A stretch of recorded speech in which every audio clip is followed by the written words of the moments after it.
this town with your host T-Wil, yeah, keeping it real. From the A to the screen, you can feel the thrill. Rolling with the classics, we're setting the pace, highlighting the magic of our soulful space. Got the vibe, got the crew, making it tight. When the screen lights up, everything feels right. Grab your popcorn, let's make it loud.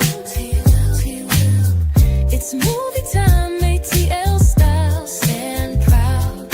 From the silver screen to the hearts we steal, every frame we capture is the real deal. Talking premieres, where the stars align. ATL views, yeah, they really shine behind the...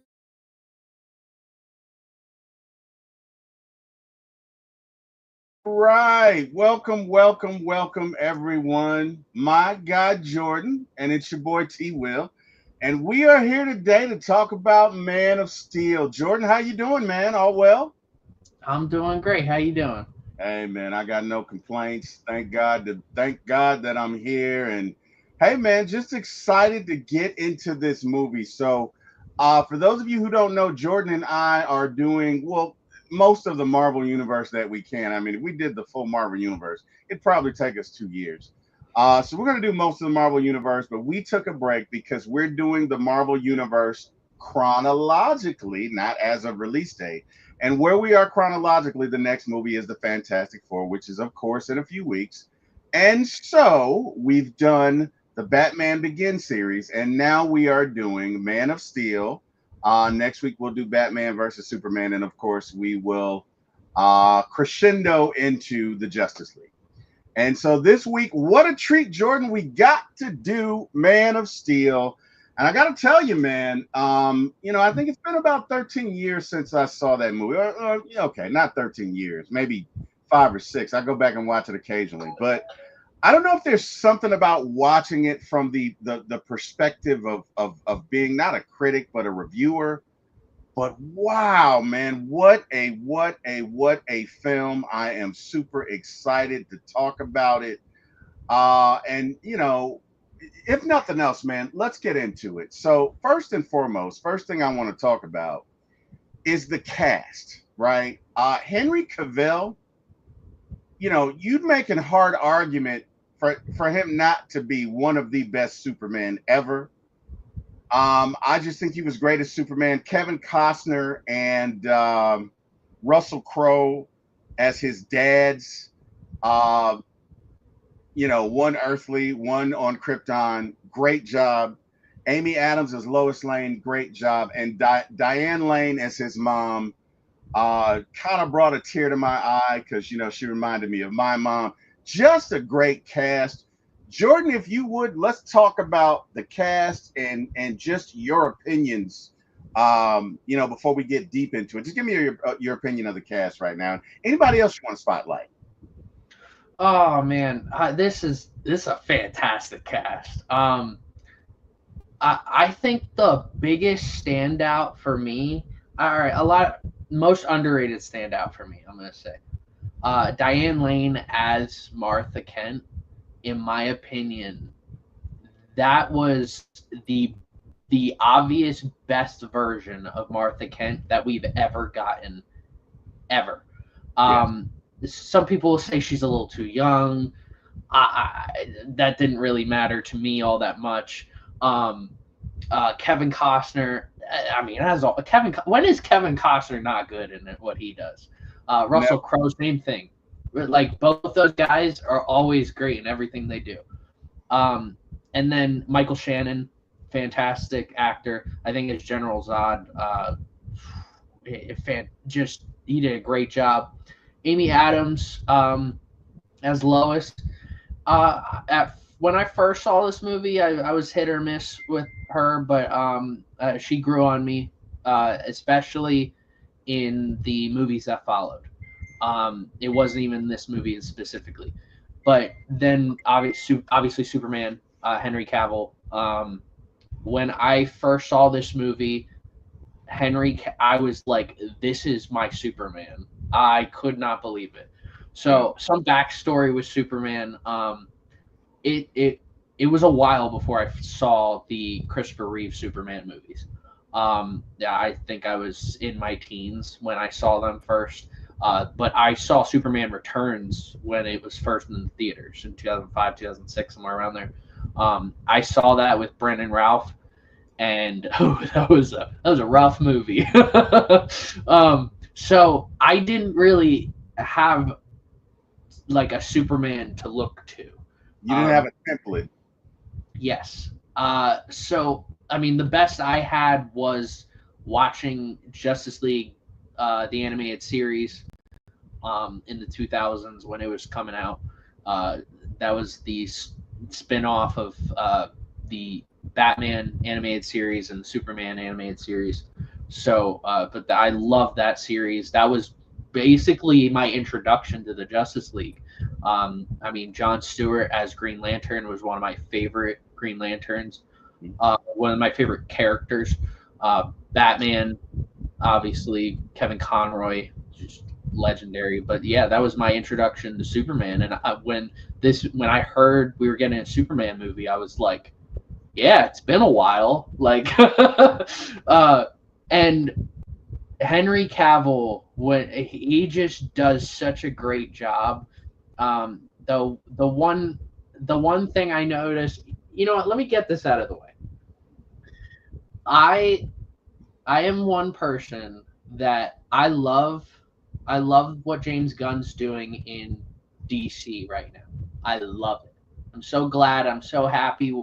I'm so happy we're getting DC start to finish with actual pride.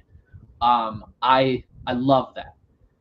And I also loved what Zack Snyder was doing with the Justice League. Some people say, hey, James Gunn heads are annoying. Some people say Zack Snyder heads are annoying. I love what both people were doing, and what Zack Snyder did for, in my opinion, two of the three movies. We'll get to Batman vs Superman next week.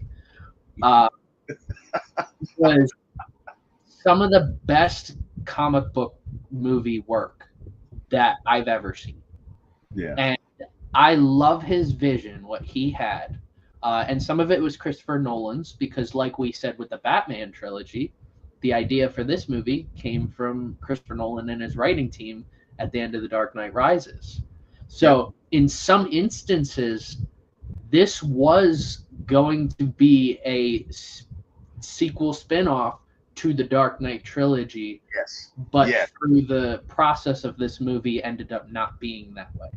So, You know what's interesting, Jordan? Not to cut you off. There are some Easter eggs in there mhm. that we'll get Oh, yeah. into later, but there are. Real quick, Ramel J. Son, who is my best friend in the world, Mr. Lamar Johnson, says the cast made the movie more realistic to me. The previous version still seemed bookish.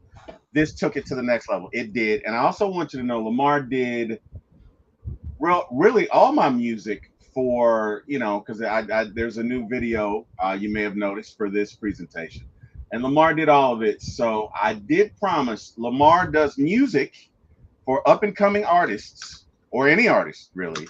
So I'm gonna drop his link in there. Look, if you're a musician out there and you want to do some music and you need somebody to help you do it, hey, Lamar's the man. My best friend going back to when I was 14, 15 years old. Trust the guy implicitly. So please, if music is your thing, there you go. Now back to it. Sorry about that, Jordan. Lamar says, yeah, George Reeves and Christopher Reeves, none of them compared to Henry Cavill. Yeah, I agree. Jordan. We're kind of talking about that, right? Yeah. And I was, because I don't want to offend anybody, but honestly, I agree with him. I feel like Henry Cavill's the best, right?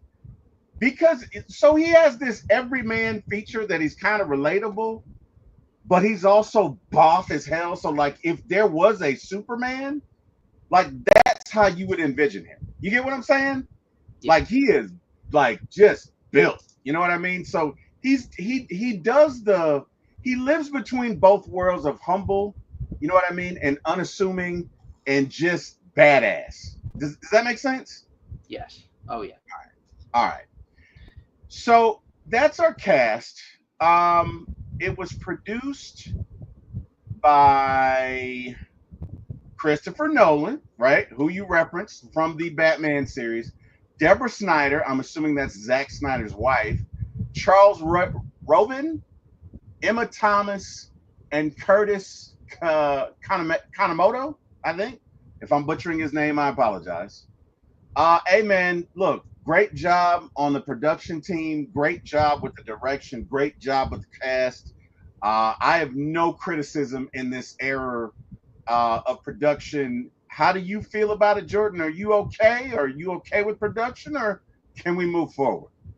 Yeah, I mean, I love the production of this movie. I mean, the idea that Christopher Nolan kind of sought out for that Zack Snyder brought to life was he wanted a realistic adaptation. If an alien with Superman like powers came to Earth right now, what would happen? What would be the outcome of that? And I think they did a great job viewing that. I think they nailed it. They did. They did. And of course, last but not least, we have the director, Mr. Zack Snyder. And I got to be honest here. When I first saw this movie 13 years ago, my prevailing thought was, gosh, that fight scene was, woo. Maybe we could have cut it by 10 minutes. I mean, they destroyed everything. But, going back and looking at it, you have essentially 5 gods on a planet. They would do damage, right? Heaven help us if anything like that ever came to Earth. That's the kind of carnage you would see. That's the damage you would see. And so on top of that, let's start it from the beginning of the movie. I mean, Superman just put on the cape like within days. He hasn't been Superman for that long. So right. Like, of course he's gonna learn to be more aware later on. Right. Like, this is a rookie Superman. Right. Like, we don't really know. Like, he's gonna be accidentally destroying things, which I understand. Which I understand why they took that take going into future films. Yeah. No, I mean, and you know what? It's a great take because any superhero, Spider-Man, Batman, when they first go out, look, you haven't done this before. You're going to make mistakes, right? And it's funny, you just gave me that take, but I didn't even think about, okay, he's rookie Superman. That's a part of the reason why they're tearing all this stuff up. I didn't even think about that. So thank you for that because, you're 100% right. You are 100% right, man. So without any further ado, hey, man, let's get to why we came here, man. Let's talk about the plot and the summary and the fun stuff, right? So this is an origin story about Clark Kent coming to Earth and the struggle and the duality, the dichotomy between Clark and Superman and him learning who he is. And this is a theme that is readily apparent throughout the movie. And to me, what is so precious about this movie is the relationship between Clark and his parents, both his dads and his mom. As you know, both of my parents are gone. And just the guidance, the love, the support, the understanding that it would take to do this, right? I mean, let's think about this, right? You have this alien that comes here that you find in a field. A lot of folks might have just left him there, Jordan. You know what I mean? You got to be a special kind of somebody to not only raise him, but not ostracize him when you begin to see the superhuman strength, when you begin to see the differences, when you begin to see the awesome power and talent that this kid has. A lot of folks would have been intimidated by that. And it speaks to the character needed, right, of his parents to even think about raising him. I just thought that this was I thought the way that they did that, and specifically the scenes, and a couple of scenes come to mind, right? So one of them is when he's in school.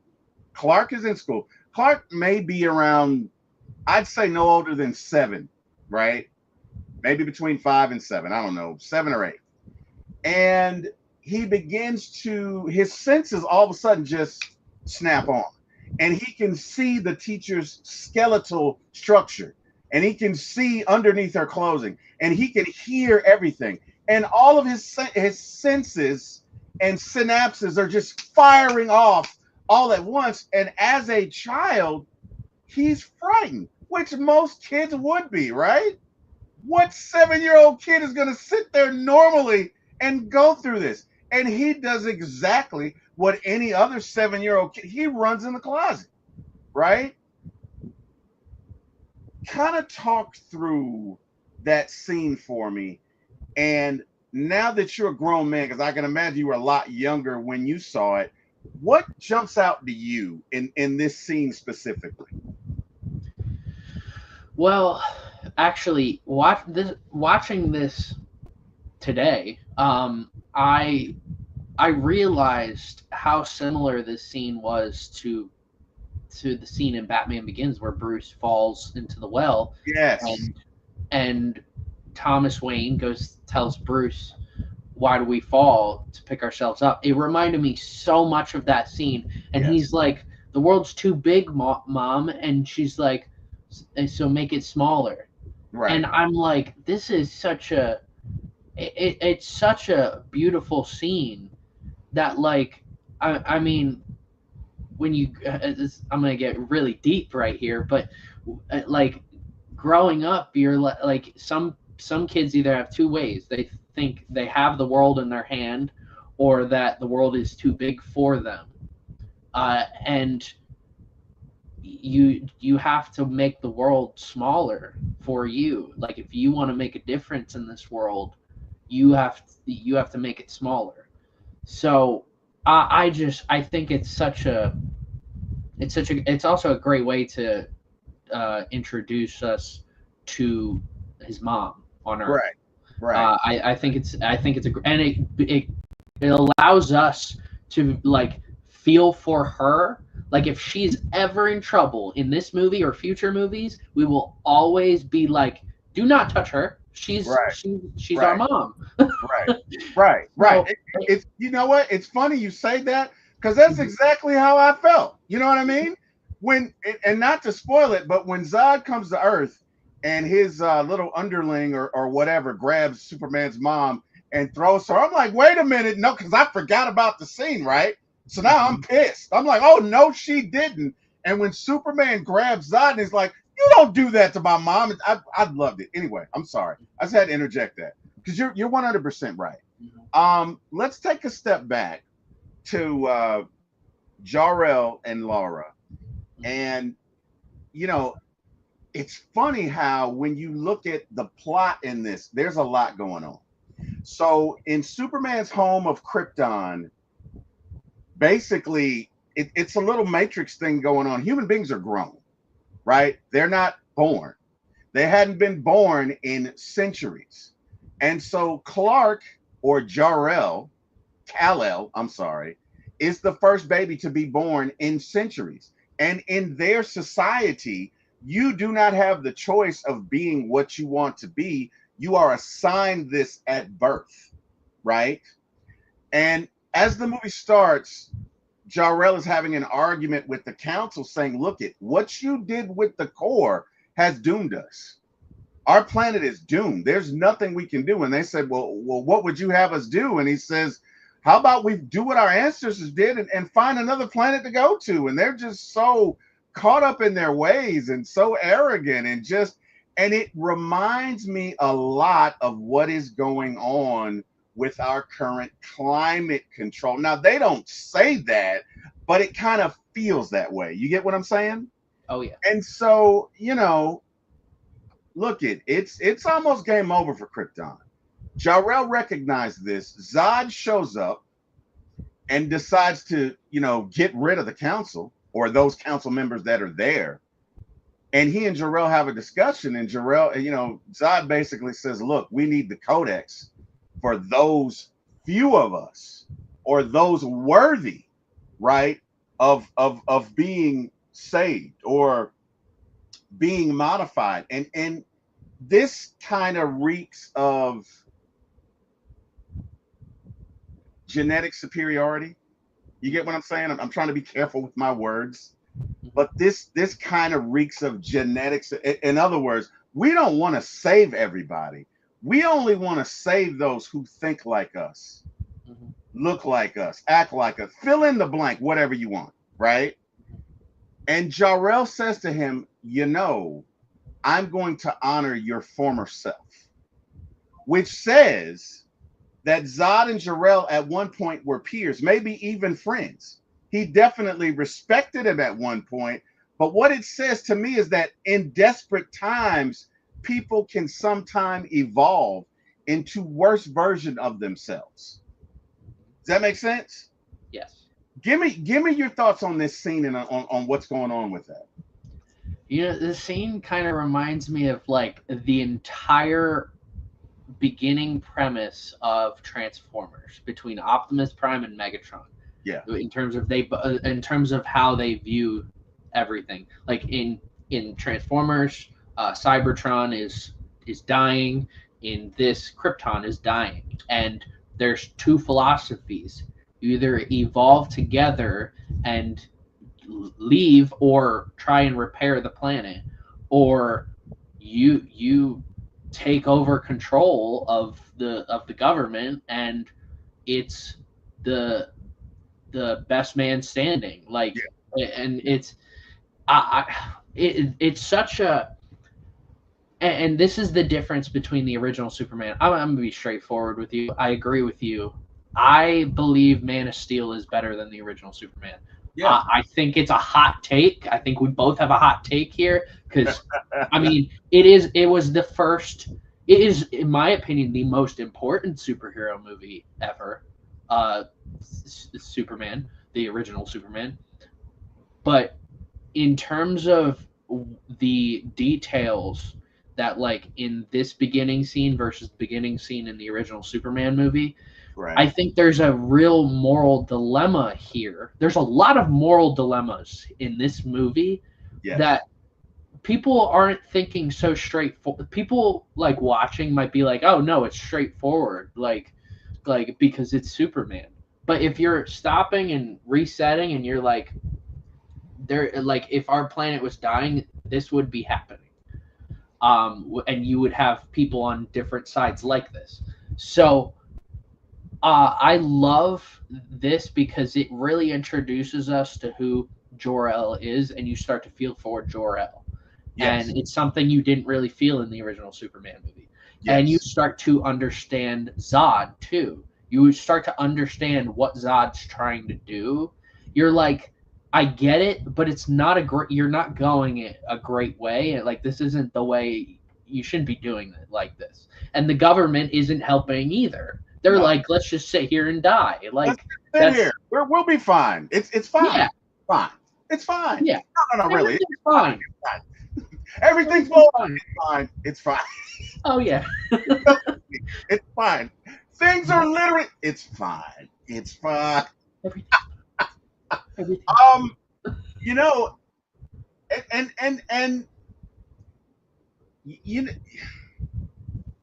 I understand Zod. I don't like the way he went about it. Mm-hmm. Do I think he's right? No. But I understand him from the perspective of this is what he was bred to do.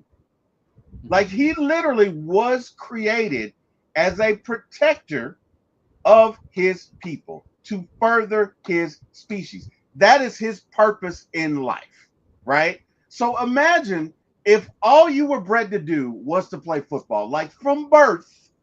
You're a year old, you got a football in your hand, right? And just as you're about to come out, just as you're about to retire and become a coach, football is snatched away from you. There is no more football, right? You would be lost. And that's probably not the best analogy, but the point is, this is a man without a country. This is a man without a world. This is a man without a purpose.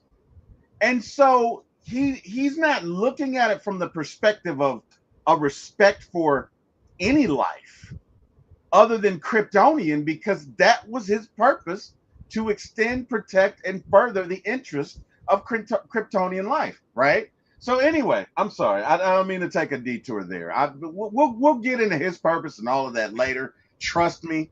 But anyway, long and short of it, Jor-El and Lara, his wife, succeed in stealing the codex, and Jor-El implants the codex into Clark's DNA, or Kal-El's DNA, and they launch him into Earth just as, Zod gets there to prevent them from doing it, because Zod wanted the codex to extend the life of the Kryptonians. Of course, they send him out. During the struggle, Zod kills Jor-El. And, at this point, they're all going to die anyway. Who cares? So, well, I shouldn't say that, but they're all going to die. Trust me. They don't have much longer anyway. So, Jor-El is arrested and sentenced to 300 cycles in the Phantom Zone, I believe, which they carry that out. And this was kind of funny, because he says, you don't have the stones to kill us, but you'll damn us to this. And I'm saying to myself, dude, you killed like, what's the difference? Why do you get an attack of morality now? You just killed an entire cabal of people, right? You didn't care. And now all of a sudden, that was just, the selective morality was funny for me. But anyway, they condemn him to whatever he's going to go through, and all of his cronies, and they all go to the Phantom Zone. And he makes this dying declaration to Lara, I'm going to find your son and the codex, which is a bit of foreshadowing, and it is. And anyway, hey man, Krypton blows up. It's exactly what Jor-El said it was going to be. And of course, Clark takes off to Earth, where he is found by John and Martha Kent. And again, I just think their performances were just amazing. There are a couple of moments, Jordan, I got to be honest, that really brought tears to my eyes. One of them is when his mom shows up, and she's like, make it smaller, because she had to be embarrassed, right? Like, you got the whole town. It's no telling what they're saying. But this is her boy, and she comes here, and when he talks to her, she tunes everybody out, and she says, well, baby, make it smaller. She talks in his terms, which is totally something my mom would do, right? And I'm going to tell you why it's so near and dear to me. A lot of people don't know this. I'm going to share it with you, and I'm probably going to hear about it, and I don't care, because it's apropos. But I had a lot of anxiety as a kid, so I probably held on to my pacifier, not until the age of 3, not until the age of 4, but to the age of 5. You guessed it, 5. That's right. I had a little pacifier, and I had it around my neck, and I went to school, and I'm getting teased by these kids, and I sure did run in the room and close the door, and my mom shows up, and bless her heart, she says, well, baby, if they can't accept the fact that you have a pacifier, just turn it around your neck and tuck it in your shirt. And that just brought tears to my eyes, because that is absolutely something my mom would do.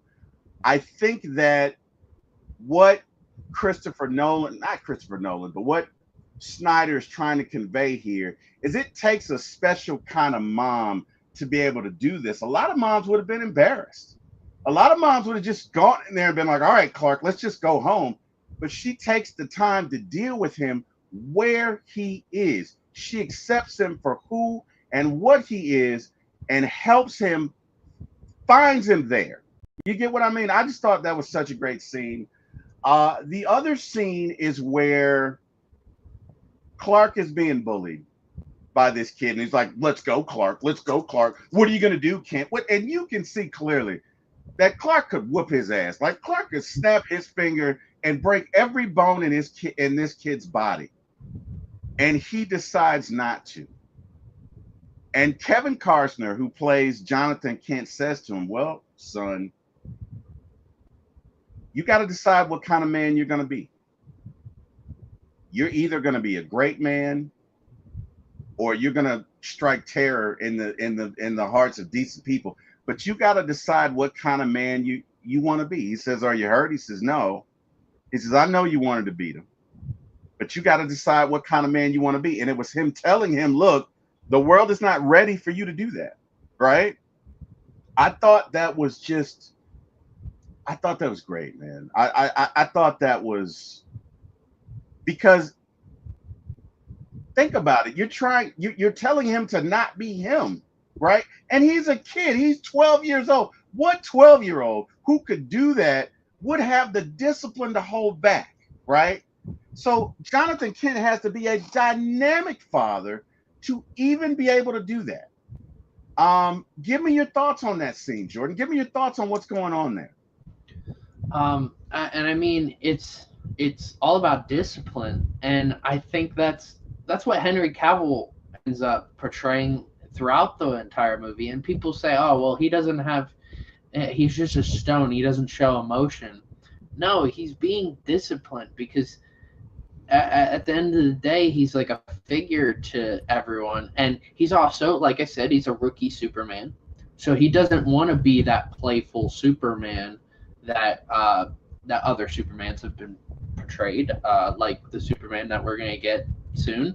That movie's gonna be very lively. We're gonna see a more lively Superman. Plus, he's a couple years into being Superman, but this is a Superman where he's trying to be cautious, and because he's been cautious his whole childhood, and what his dad is, or what his dad Kevin Costner is saying to him is like, you either can be like whatever you want to be, and you could strike that fear into people, or you can help people and you can be that symbol of hope, right, that people have.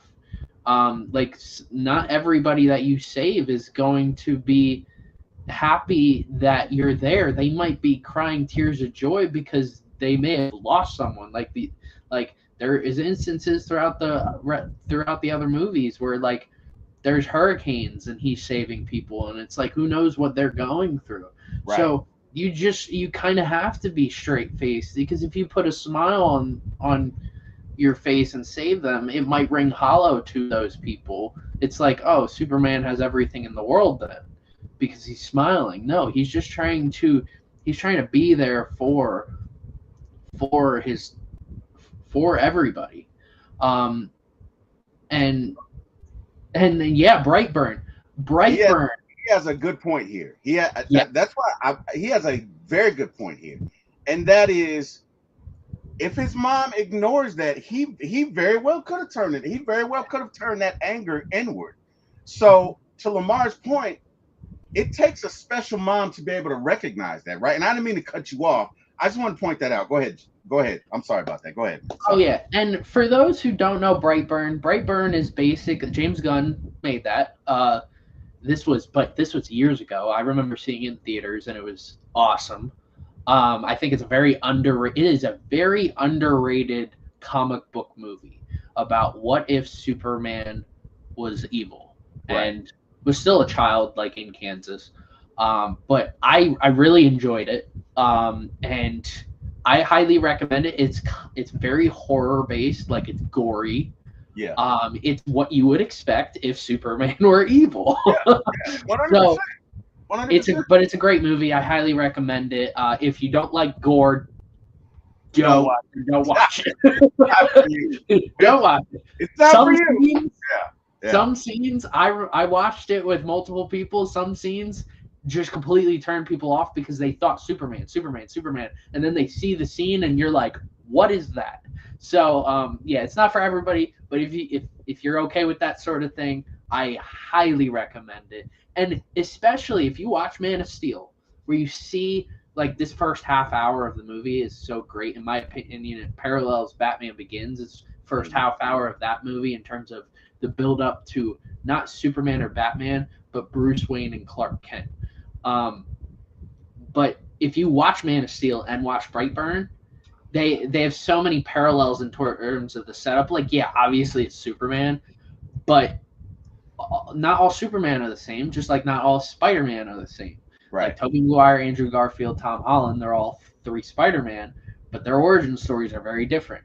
All Right. Superman and are have different origin stories, but Brightburn and Man of Steel have more similarities in terms of their origin story. Yeah. So it's a real what if situation. Yeah. Yep. We got Christy Lewis in the house. Christy from Mississippi. How you doing, Christy? Hopefully all is well. We are discussing Man of Steel, and hey, man, we're having fun. And welcome, Christy, and welcome everyone else that we can't see, but you're still watching. So welcome. So I want to talk about a couple of moments, and then we can move on. But there's this moment where the school bus, Clark's on a field trip with his classmates. School bus goes off the bridge or whatever, nearly avoiding an accident, goes into the water. Obviously, young Superman, couldn't have been any more than 9 or 10, pushes the bus all the way to the surface and goes and rescues one of the kids that initially was bullying him on the bus. And he's seen by one of his classmates.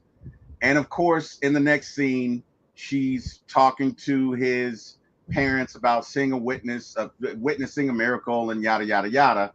And Jonathan Kent is again having the conversation with his son, hey, you got to be careful here that you're different and the world is going to reject you if they ever figure out who you really are and what you can do. The world is going to reject you.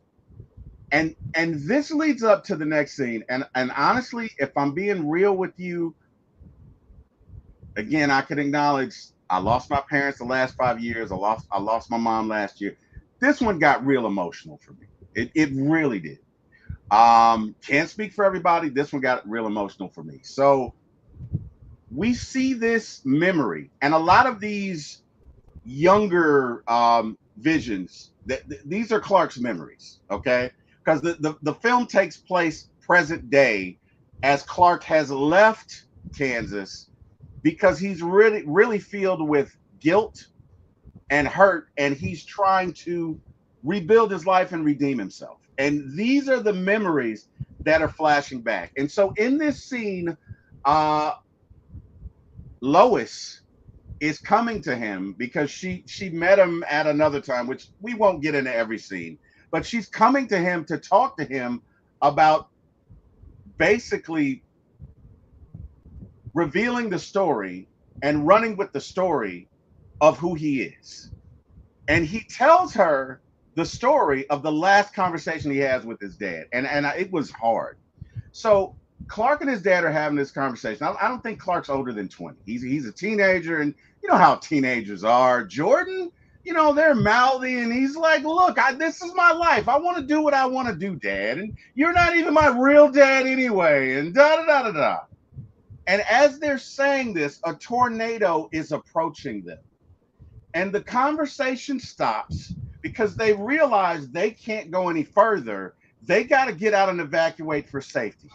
And Kevin Costner, who was excellent at being concerned enough and providing enough love to Clark to show him the way, but also holding back when necessary because he realized that Clark was different, right? And in this moment, he says, hey, take them to the underpass, right? There's no sun, whatever, blah, blah, just take them to the underpass, okay? Whew. And they realize that they left the dog. And so he goes to get the dog, and Clark grabs a baby, takes his mom, takes her into the underpass, because Clark, for the most part, was an obedient son. He was a good son. Clark's dad gets the dog out of the car. He gets out of the vehicle. And in this moment, he realizes he's going to die. And Clark is looking at him like, Dad, I'm coming. And he holds his arm out as if to say, no, Clark, the world is not ready for you. And even though it means my life,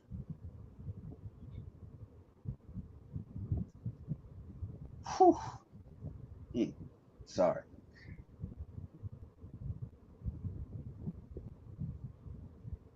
The world's not ready.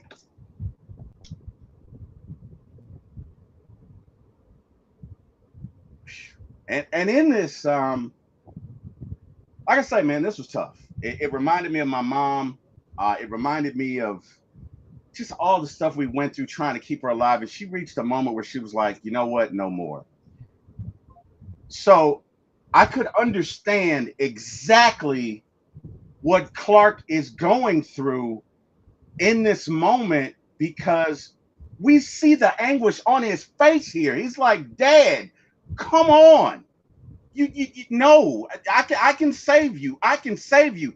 And his dad is like, your purpose is too great for even my life. Let me go. And that to me was probably, it was the best scene there, because you realize just everything that Clark has to give up to be Superman, right? You don't realize the stuff. This kid's human, but he's not human, but he's still a person. You get what I'm saying? You don't realize everything that he has to give up until you see this moment. And I think that Schneider nails it. You know what I mean? This is the last time he's seen his dad. He's seen his dad. And then all of a sudden he's swept away. Jordan, I know I got a little emotional. Talk to me about your thoughts in this scene and what's going on here. Well, thank you for sharing that. I'm sure that must have been tough. This scene gets a lot of criticism online. I don't agree with the criticism. I fully understand what is happening here. Like, yes, he could have saved him. I get that, but it's the same reason why we don't do certain things until a certain age. There's a reason why we're not moving out at 12 years old. There's a reason why we're not drinking at 15. Like, there's a reason we don't do some things. We're not ready for them. Clark, clearly in this conversation that they had in the car right beforehand, is not ready for the world to see him. Right. So, and like that alludes to that. He could have saved him. We all know that. They could have flipped spots where it could have been Clark going after the dog. But in the heat of the moment, you're not going to think that. In the heat of the moment, it's, all right, you need to do this, you need to do that. No, and nobody's thinking. Right. So nobody is a react moment, this whole thing. And yeah, he could have saved him. I mean, I've seen parodies with Robot Chicken, where he's going like this when the tornado's going, and there's things hitting him and hitting him and hitting him, and he's still not going. He's still not getting sucked up in the tornado. But I've seen parodies, I've seen jokes. I just think it made sense. It made total sense. He was not ready for the world to see him, and if he did that, everybody would know he's Superman. Right. And everybody would know who Clark Kent is, not Superman. Right. So he would never be able to live a normal life. Neither would his parents. His parents would never live a normal life again. They might be, and people will be constantly going after his parents, and the government would probably be trying to get him. 100%. So he was not ready. And I mean, all the parts that lead up to this in terms of like what's going on actively, like present day, like is showing him learning about the world and like learning what he needed to learn to be Superman. He needed to do all of this following his dad's death to be Superman. So I think this part was crucial to this movie. Crucial. And I mean, I wasn't ready for it. I remember watching it. I'm like, you're not going to kill off Kevin Costner. I was like, you're not going to do that. And they went and did it. They said challenge accepted. So, yeah, I get why they did it. I completely get it. Yeah, man. It's just like, for me, what really got me was, dude, I did everything I could to keep my mind. I did it. When I tell you they had to insert a G tube and all that other stuff, and there just came a moment where she looked at me like, just let me go. And so watching that, bro, I had to walk away. I had to walk away. But even in that, the whole point of it, the whole point of this interaction is, to your point, Clark's not ready. And his dad, even in death, recognizes that, boy, you got a bigger purpose than me. You got a bigger purpose than us. And I can't let you do that. And that, to me, if that's not being a father, I don't know what is. You know what I mean? Anyway, we got to go. I tell you what else is interesting is that the way that Snyder plays it kind of fast and loose with the initial interactions with Clark and Superman and Lois. It's not like any other movie I've seen, because in every other movie she meets Clark first or around the time. She meets Superman right off. Mm-hmm. And right off, she sees this guy's different. Right off, she sees that this guy's an alien. Right off, she sees that this guy's a badass. And their relationship develops from there. There is no dichotomy between Clark and Lois.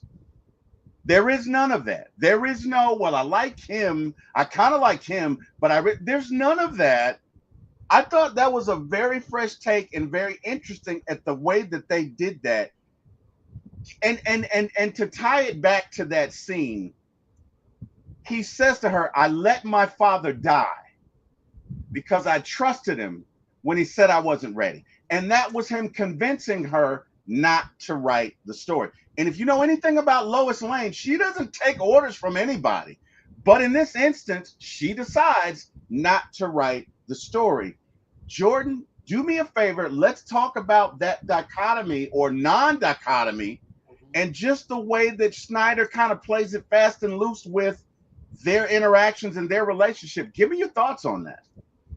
Well, I like that, and it's a change of scenery compared to the original Superman movies, because in the original Superman movies, Lois does find out, but then gets her mind erased after a kiss like that. Okay, I think eventually we'll get to the Superman movies from the 70s, 80s, but like I like this different take that she already knows, they already know.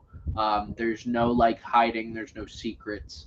I will say, if I'm gonna criticize, and I think eventually the relationship between them improves as the movies go on, and Batman vs Superman and Zack Snyder's Justice League. But the one area that I don't like, and this is probably my only criticism of the movie, I think they get way too romantically involved really quickly. Like, they've known each other for maybe 48 hours, and they're already smooching by the end of the movie. Like, I think it gets a little rushed. Like, this scene is perfect. Like, them at the gravesite, he's talking to her, explaining why he isn't public with this. And because she doesn't release that, she gives her trust to him, and because he gave his trust to her, so that leads to them ending up being involved. Right. But I mean, I like their relationship. I don't think we've ever gotten a great adaptation of Clark Superman and Lois Lane relationship. I don't think Right. we've ever gotten a really good one. Like we've gotten great adaptations of MJ and Spider-Man, Right. but and we've gotten great adaptations of like other partners and superheroes. But I don't think we've ever gotten a great adaptation of Lois and Clark. Yeah. Probably outside of Lois and Clark, the TV show. Right. But so that's one thing I'm really looking forward to with the new Superman movie, because I've seen behind the scenes between Lois and Clark, who's playing both of them, and they both look like they're having a fun time, and yeah, I can't wait for that relationship. But yeah, I like their relationship in this movie. I think this is probably the only weakness, in my opinion, of the whole movie. So yeah. I can see your point. I can see your point. I really can. But I gotta be honest. I'm in love with this movie right now, Jordan. And so I gotta I gotta I gotta offer a different perspective. And normally I would agree with you, but I think what kind of makes it believable is that number one, she does a lot of backup work in between so understand, the first time she meets him, he saves her life, and he does low key, Dollar General surgery on her, right? Basically, just I gotta cauterize the room, you know what I mean? Which scares the hell out of her. But I'm gonna take you back to Speed, right? Wait, have you seen Speed? You've seen Speed, of course. I have not seen Speed. Are you kidding me? Nope, I have not. Jordan, I got so much work to do with you, my friend. Jesus Christ. You blow my mind here. I cannot believe. Okay, all right. So Lamar says, "Sorry guys, I stepped away for a minute. I'm a granddaddy. Watching the kids by myself tonight. The kids were too quiet." Hey, Lamar, totally understood, man. And let me tell you something. Lamar's a great granddad. Lamar got a lot of grandkids, but he's got them every weekend. Like Lamar's he's a great granddad. So shout out to you, man. So I can't believe you've never seen Speed. All right. So anyway, Jordan, damn it. Forgive me, God. Working on my cussing. But he hasn't seen Speed. Jordan, I say this with all love.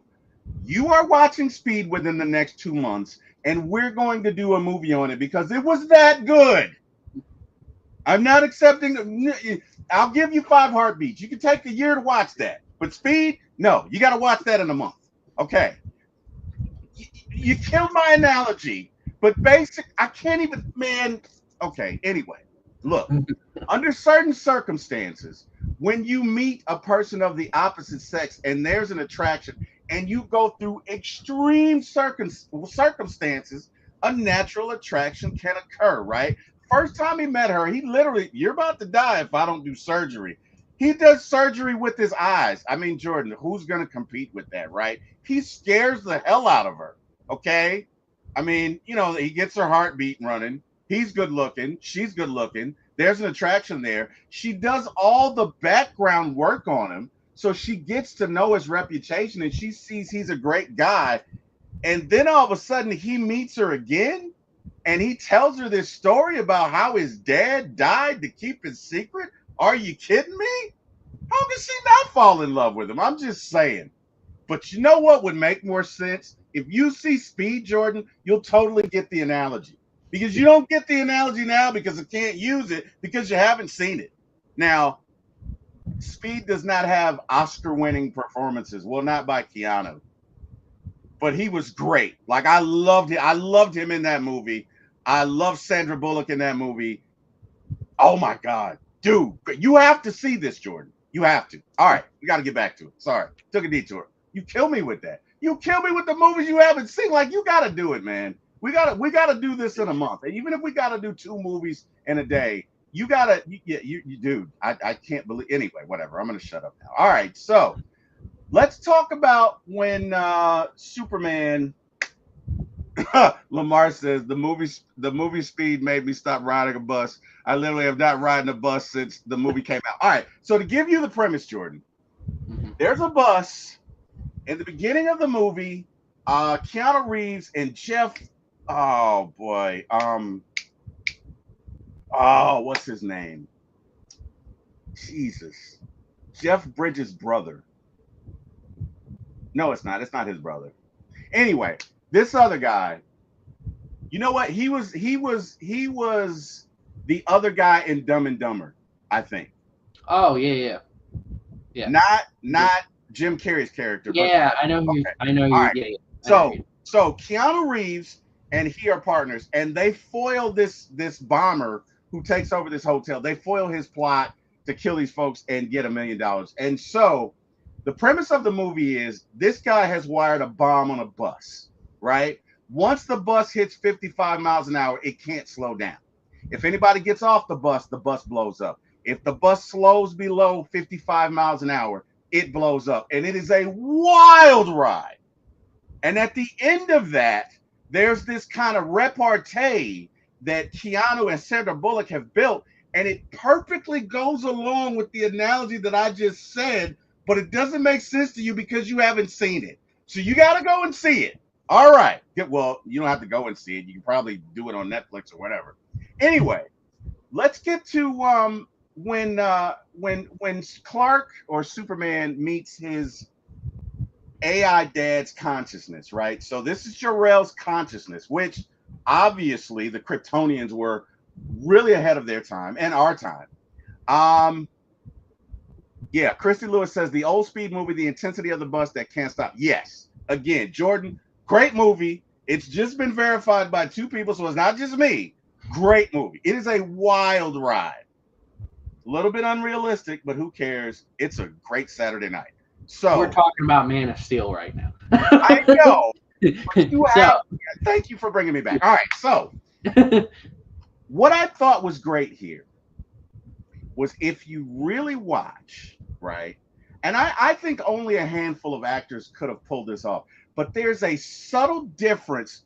Thank you, Lamar, Jeff Daniels. There's a subtle difference between Jor-El and Jor-El AI. You get what I'm saying? And his interaction. Now he's definitely happy to see his son. He is but there's a subtle difference in between that. Like think about it. If this is my consciousness, even me, I think we can agree I'm a little emotional, right? So if I hadn't seen my son and I've seen that my son's grown up, even AI T-Will is gonna be like, Zach, son, hey, I'm gonna try and hug him and I'm gonna realize, oh shit, I'm AI, right? There's none of that. You can see the difference. Talk to me, because this is what I think he really did well. I thought that the fact that he understood, right, that look, this other family has raised my son. There wasn't any of that, oh, you missed this, we missed out on that. There was none of this. Let me tell you who you are. I know why you're here. Let me tell you who you are. Let me tell you what happened. Let me tell you your purpose. But in the back of that is this booming pride. Talk to me about his portrayal and their interaction, Jordan. Just give me your thoughts on that. well, I think it's a great way of. I don't. With the advancement, I was just talking about to a lot of people about AI this week. Because I think if this movie came out now, you'd see more emotion in the AI. But I think this movie does a great job because you need to distinguish this is not his dad. This Right. is an AI, Right. artificial intelligence consciousness. This is not your dad, bro. And Clark immediately is aware of that.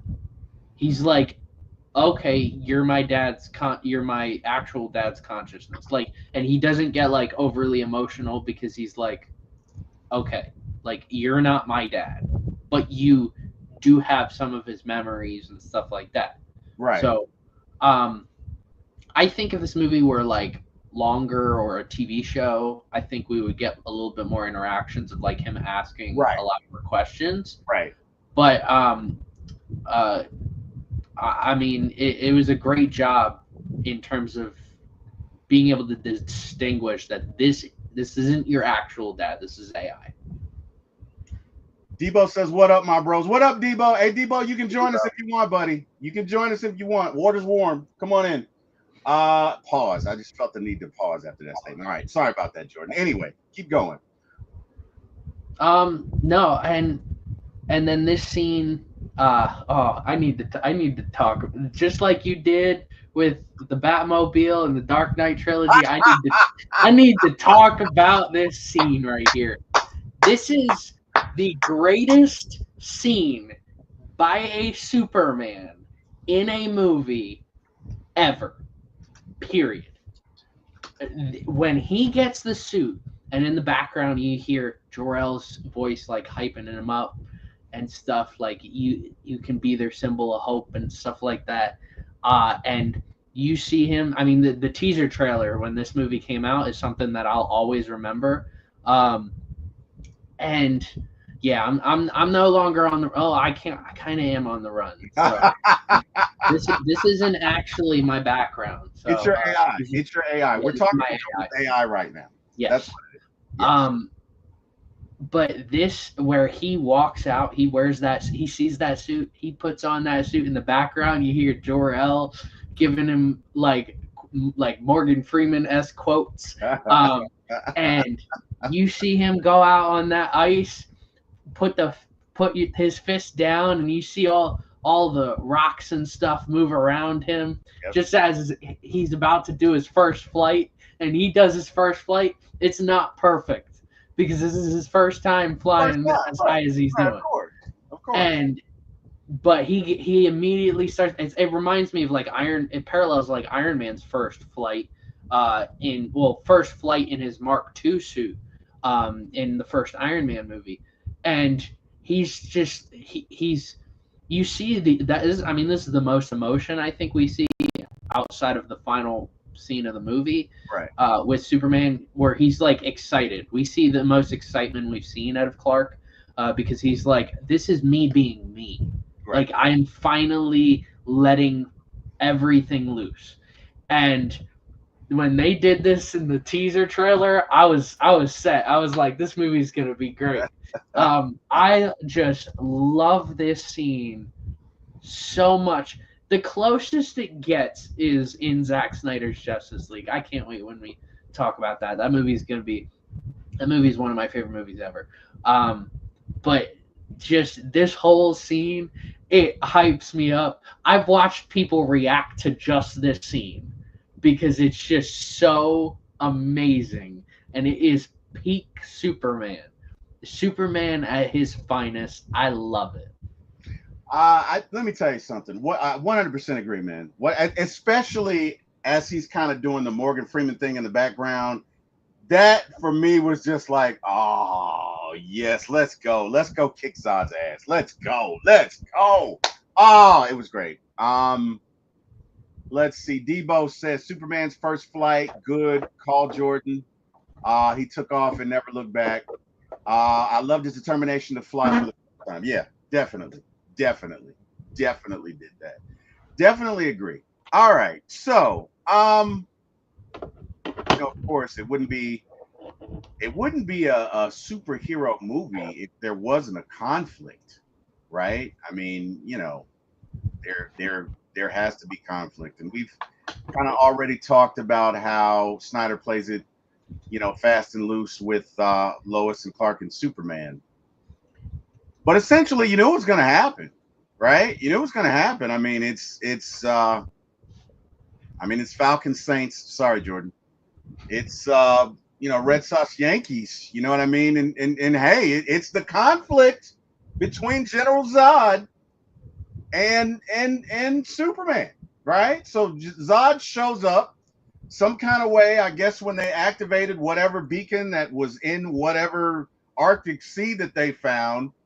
Zod got some sort of beacon or signal or something, and he comes to Earth, and he immediately shows off. He takes over all the networks, ABC, NBC, ESPN, HBO, all of them, simulcast one time, and he says, look, you guys have somebody that's from my planet, okay? And you need to turn them over to me. And if you don't, well, you don't want to see what happens if you don't. You don't want to see that. And again, it kind of goes back to desperate situations bring out the worst in us, because right away we hear, well, he should just turn himself in. Wait a minute, you don't even know anything about, he should just turn himself in. You know what I mean? Like, this should just happen. Deboe says, my main question is this, and hopefully you guys know, where in the world was he when he took his first flight, and how did he get to that destination? I think it was the Arctic. Yeah, I'm pretty sure it was the Arctic. Yeah, he was in the Arctic, because that's where his home is, right? In the Arctic. Yeah, that's where his home is. Yeah, that's where his home is, right? So, anyway, Zod comes in big and bold and bad, and he's like, "Hey, you guys turn him over." And again, Superman Clark is at a church, and he's recalling this conversation that he has with his dad when he was being bullied, and you can obviously see that he sees Zod as a bully, which he kind of is. You show up on a planet and tell them, give me this dude or else, you're a bully. And he's kind of, his dad has always told him to stay hidden. This has to be going through his mind as, okay, do I really need to show up? Like, really? Like, and what I liked about it is he shows up, but he shows up his own way, right? He shows up, he submits himself to them, he lets them cuff him, right? He sits down, has a conversation with Lois, and she's like, she's almost like, why are you submitting to them? Like, you know what you can do. Like, not that she's goading him, but she's kind of low-key goading him in that scene. You get what I'm saying? Why did you let them handcuff you? And he's like, look, I came in because it would make them feel better. And then he starts to have a conversation with them, and he has a conversation with the general or whatever that dude is. And he's like, look, I know you got this. I know you just had a breath mint. I know you got, tells them all about themselves. Like, look, you don't need the weapons that you think you have, because they aren't going to work anyway. But I'm not your enemy, right? All right. And then all of a sudden, Zod shows up, and Superman meets him at the ship, which, by the way, the special effects in this movie were just great. They were phenomenal, okay? Zod shows up, Billy Badass, and sends out his general or his underling or whatever. And she's like, we also want Lois Lane, right? Because I guess they figure, well, he obviously has a connection with her. That's how we can control him. And, one of the military guys is like, well, you didn't say you wanted one of ours. And Lois is like, no, I'll go or whatever. And this is the part that was really cool to me about this movie, is we really get to see AI Jor-El kicking some ass, right? So they both go on the both go on the ship. And all of a sudden, Clark starts to feel weak or whatever. And he's like, well, you've never been exposed to certain whatever parameters they were, he hadn't been exposed to them. And the AI and Lois start to have a conversation, and she's like, well, I need your help. And he's like, oh, sure, I can help you. And he gives her this weapon, and he guides her over there to the left, all right, on the back, up to your right. But he just kicks into this mode to where it's almost like playing, I don't know, Call of Duty, but you got the cheat code over there to the left. You got you know what I mean? It's like, it's awesome. Talk to me about AI Jor-El and Lois Lane, and him kind of helping out his future daughter-in-law. Talk to me about that interaction, if you could. I think it's such a neat scene that I don't think I ever thought about. Like, because in old Superman movies, when he goes to like his home in the Arctic, we do get Jor-El, but he doesn't really, like, he doesn't know who's there. Like, it could be Kal-El, it could be anyone. And that's where, like, future movies, they get intruders, and he thinks he's still talking to Kal-El, even though he's not. But in this, it's like a self-aware AI that he's able to communicate, like, all right, well, this person is clearly very important to Kal-El, Clark, and like, we need to get her off the ship because that's the best way possible. I also think it adds layers to Lois's character, because she's able to see, like, there are many layers to this guy. Like, he's still trying to figure out who he is. So I think it's the small scenes that are great, and this is one that I really like. Man, I thought it was great. Um, I thought to your point, even with Siri, right? You could argue that in correlation to this series of very primitive AI, where Siri can answer what you want, but Siri isn't really going to interpret your mood, right? Siri isn't going to interpret who you are in correlation to someone else and treat you accordingly. And even in doing that, I think that Russell Crowe still does a great job of conveying that even in this, I'm still an AI, right? So I'm concerned, but I'm only so concerned. Yes, I know this person is important, but I'm still an AI. You get what I'm saying? I thought Yep. he did a great job of that performance. So, hey man, let's get into it. She escapes, Superman escapes, and it goes down. Now, Jordan, I have seen some epic battle scenes. There have been some epic battle scenes in Avengers. There have been some epic battle scenes in Captain America. I've seen a lot of epic battle scenes. I've seen a lot of hero movies. But this by far, the two scenes that we're about to talk about are the most epic that I have ever seen in my life. When I tell you they got after it, brother, they got after it. They blew up gas stations. They flew in and out of buildings. They blew up everything. They get after it. And what I think is really good, and again, thank you for calling this to my attention, is that Superman is relatively new.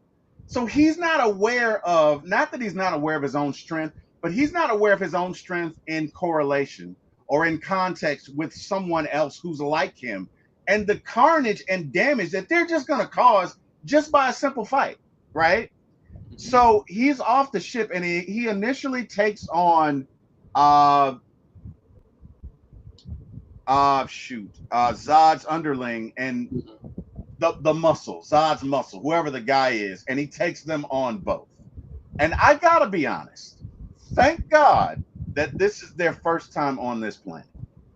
Because I gotta be honest with you, if it's not their first time, even if it's not, in other words, they have to learn how to breathe. So there's a conflict that ensues. They fight. And what saves Superman is the fact that he's been there all his life. So he knows how to control his powers. He knows how to tune out the thoughts of everyone. He knows, or the sounds of everyone around him in the outside stimuli. Zod does not. His generals do not. His underlings do not. And so at a point in the conflict, they all experience this, and this is how he's able to prevail. I got to be honest with you. There's like 6 of them that show up. If this is regular Superman, like he's been there 30 years and they've had some time on this planet, I don't even think it's close. I think they wiped the map with him. Like Superman would need some help, right? He probably would need some help from some Marvel characters, like I don't know, the Sentry on a good day when he's not the Void. Reed Richards, like he would need some help, right? Because you're not winning that fight. But that's just my thoughts. Anyway, talk to me about that first conflict and what stood out to you. Well, what stood out to me was I love that he initially starts fighting them because he comes out of nowhere and just starts wailing on Zod, saying, "You think you could have uh, what messed with my mother?" My And mother? I was like, "Bro, that's awesome." And what's great about this and the action in this movie. So now Zack Snyder, I never saw the movie 300, mainly because I know the history behind the actual history behind the 300 war. So I don't think I'll ever get like an actual adaptation that's good enough to what actually happened in the battle with 300. But Zack Snyder knows how to do war movies. He knows how to do fight scenes. Yes, he does. And he really does a great job of showing us who Superman is, that he's really fast, really strong. I mean, if you tried the freeze frame Superman actually moving and all these characters from the Kryptonians, like, you wouldn't be able to, because he's going that fast. And that's a great job of characterizing just his speed, his strength. It's something that we don't see in like Avengers movies. I mean, if you were to watch Man of Steel versus like all the other movies that came out around this time, whether that's Avengers or The Dark Knight, and you see just how much Henry Cavill Superman stands out in terms of his speed and strength, agility. It shows us like how crazy good this guy is at everything he does. Yeah. But yeah, he you can definitely tell that because of his experience on Earth, it gives him the advantage, and that most of these other characters, there's the Kryptonians, they definitely need to adjust to the Earth.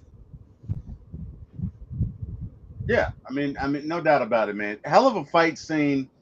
And what's interesting is so let's get into this. Because make no mistake about it, a large premise of this movie is either total government control or personal freedoms. That's what it boils down to. Look, I was bred to do this. I'm Zod. My purpose in life is to assure the continuation of the Kryptonian race. And I'm going to do whatever I have to do this, because I don't know who I am without my purpose that these people gave me before I was even born, because I wasn't even born because I was grown. Right? And you got Superman, hey man, this is my destiny. I was sent here to make a difference to these people. I'm freedom. And these two are clashing. And it truly is destiny versus purpose. And this whole struggle is about Zod trying to get the codex that was genetically engineered into Superman's body. And when he figures out that, hey, you know what? Does he have to be alive? No. Okay, we'll just go and kill him. And when they and the AI tells Lois how to get rid of them. And when they end up getting rid of because I think they had to trick them into flying the ship into some sort of void that would send them back to where they came from. I'm butchering it. But anyway, when they figure out how to do that, right? And Zod is left to himself, and he is purposeless. That, to me, was the tipping point in the movie. Because even to this point, even though Zod kills people, there is still a little bit of empathy with him. Just a little bit.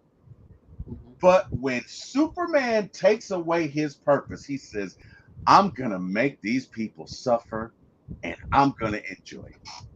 And Jordan, what ensues is one of the greatest fights I've ever seen. Throw out any Monday Night Football game you've seen, throw out any World Series game you've seen, throw out any boxing match you've seen. Like, these are two titans going at it. This is Rocky IV. If Rocky IV were with Superman and Zod, there's no technique, there's no fighting style. This literally just becomes a street fight because you killed my last opportunity to regenerate the earth. And what did they call it? Terraform the earth into Krypton. And now I gotta whoop your ass. I just gotta whoop your ass. And that is how it is written. That is how it comes across. It is an epic ride. There is chaos. There is destruction. There is mayhem. It was great.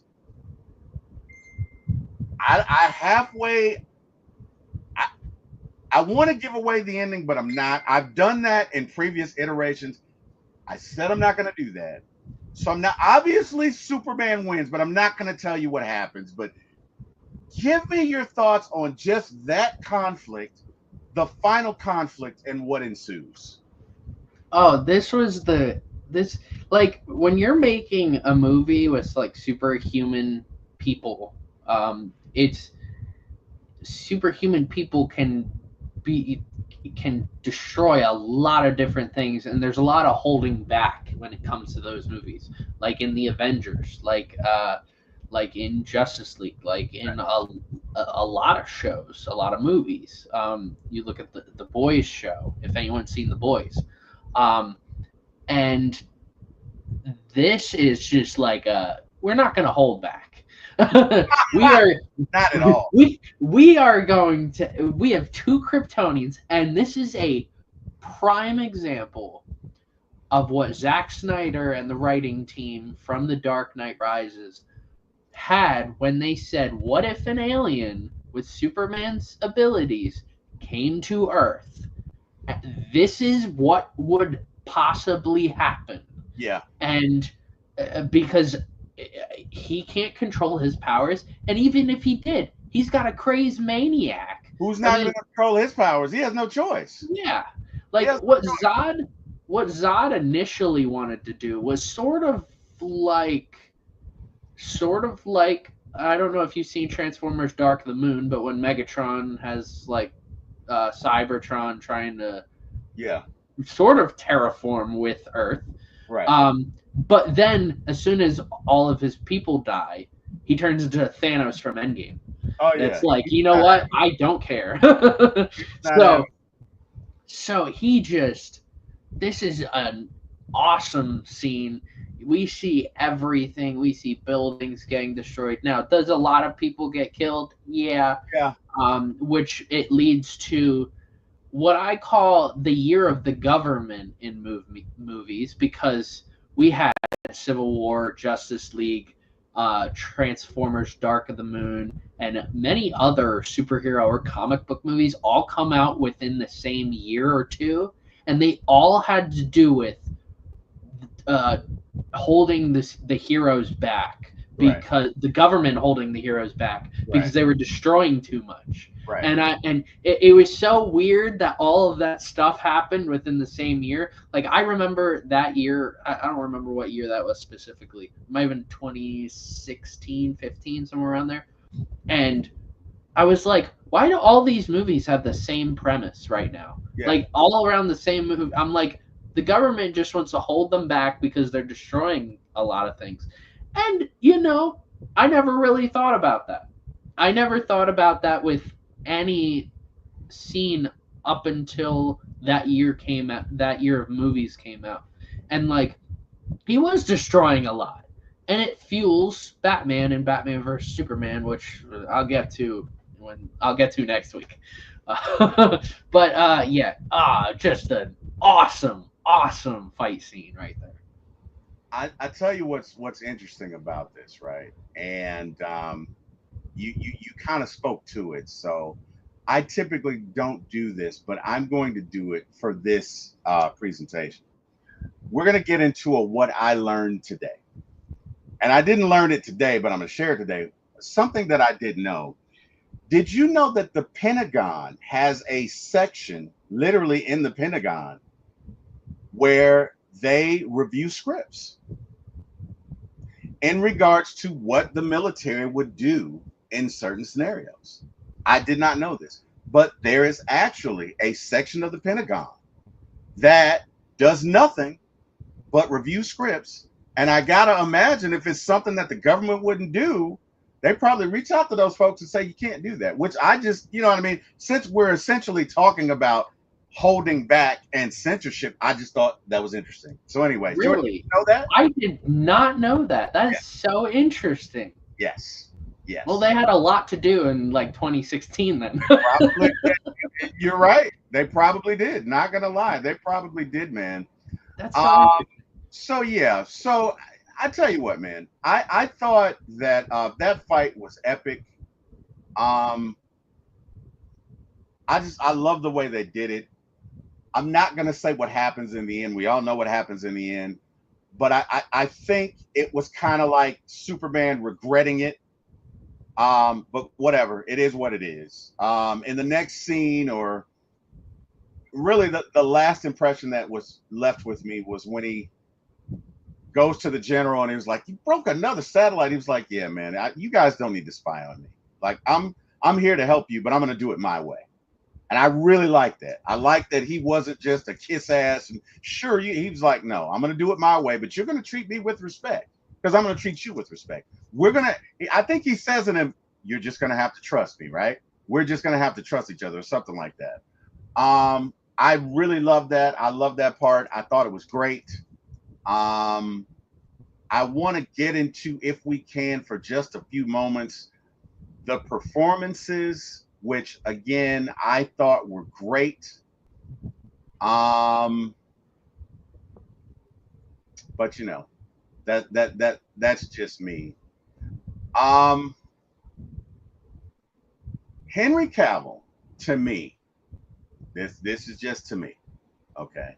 And no disrespect to anybody else who's played Superman, but he was the most relatable. He was the most believable. He was the most humble, and at the same time, you can see him killing 3 million people if they came if they came to hurt the earth. To me, in my opinion, I thought he was the greatest Superman that I've seen. But I'm gonna shut up now because I've been talking a lot. Give me your thought on Henry Cavill's performance, and just give me your thoughts. And I mean, I'm gonna just say the obvious. Like we're gonna compare Supermans here. Christopher Reeve's Superman is so iconic, and the way he's able to shift, and you see the shift happen throughout the movies, between Superman and Clark, is outstanding, and you can tell the difference. And maybe that's the weakness of Henry Cavill, is that, like, I mean, we don't really see a ton of Clark Kent, uh, like at the newspaper until the end of the movie. Right. And we see it and we're like, yeah, maybe that's the only weakness to Henry Cavill. But I'm gonna be honest, like his Superman is so different to Christopher Reeve's Superman. Like they are very different Superman. Like this is a realistic adaptation. Now, Christopher Reeve is the more campy Superman versus Henry Cavill is the more realistic adaptation of this. And I think Henry Cavill just does a great job. One thing Henry Cavill wanted to do going into the role is he wanted to build muscle. He didn't want to wear a Superman like muscle suit or anything like that, like other characters and other movies have done. He wanted to build muscle, and I had never seen Henry Cavill in anything. In fact, the first time I saw a movie of Henry Cavill's that was pre-Superman, I saw one of the Hellraiser movies, which was it came out a while ago, like probably early 2000s, late 90s, and Henry Cavill was in it, and he's pretty skinny, and I'm like, they saw this movie and they said this dude wanted to be Superman? Like, it's crazy. And one thing to note is that Henry Cavill auditioned to play Superman in Superman Returns. And so it's one of those things that, like, when we get to the scene where Kevin Costner dies, it because he's not ready to be Superman, it's almost like he was not ready to be Superman when Superman Returns came out. He was not ready. He wasn't ready. He was too young. And then, like, 8 years later, he goes and is Superman. There's an audition tape. You can Google. You can see him wearing the suit from Brandon Routh's Superman. And look, that's the one thing I will say about Brandon Routh's Superman suit. Fantastic suit. I love the suit. This suit, I have mixed feelings for. Um, Really? Okay. I mean, I will say I love the little touch. If you find a picture online and zoom in on the suit, it's little S's around the whole suit, which is really cool. Hmm. I love the logo, and I mean I like the suit.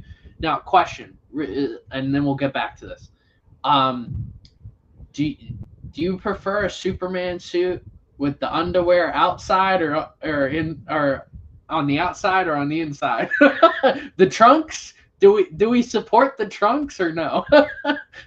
I'm okay with trunkless, man. I'm okay with trunkless. I'm okay with it. I, Where are you on it? Where are you on it? I have mixed feelings. Ah, Sometimes I'm like it really depends. Like I've seen edits of Henry this suit with the trunks and I'm like it doesn't look right. And I understand why they got rid of it. Like they initially had it in production for this movie and Zack Snyder was like this just doesn't look right. And the edits don't work either. I'm like I understand why he did it, but when you get into colorful suits, it looks right when you add the trunk. So I get it. Um, but yeah, Henry Cavill as Superman is amazing. I loved it. I was really looking forward to after watching Black Adam and the end credit scene for Black Adam. Spoiler alert: if you have not seen Black Adam, skip somewhere. Um, Seeing him come back, I really thought like, oh, Henry Cavill's coming back. I was super excited, just for them to be like, no, he's not. I really thought this movie should have gotten a sequel and not what we got with Batman versus Superman. I thought it should have gone straight into another Superman movie. Um, I love this. This is one of those performances that just feels wasted, because I thought they could have done so much better. And you see that in Zack Snyder's Justice League, what Henry Cavill could have been with Superman. Um, but I think he's got everything down. I think, I mean, we see the jokes in Deadpool and Wolverine. We see that all the time with Henry Cavill. Um, and I always look forward to Henry Cavill in any movie. I mean, in the Mission Impossible movie, I thought it was um, great in Mission Impossible. I thought he was fantastic in that. Um, and I really like everything that he's in. I mean, I haven't seen anything where I'm like, I don't really like this character. Even this is a niche market. Like if you, I don't know anybody who's seen this. Um, the He plays Sherlock Holmes in like Sherlock Holmes's daughter, or Sherlock Holmes's sister, Enola Holmes, has a spin-off like movie on Netflix, and he plays Sherlock Holmes, and I'm like, this works. It's so weird, but it works. Henry And Cavill. yes, I'm like, I was so confused, but because I initially, the girl who plays 11 in Stranger Things, she's Enola Holmes, right? And we Okay. follow her.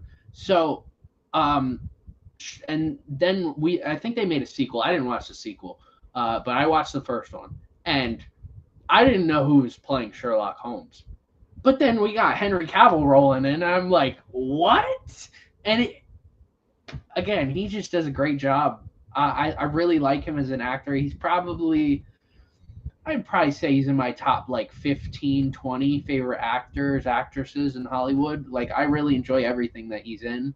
And I loved his performance as Superman.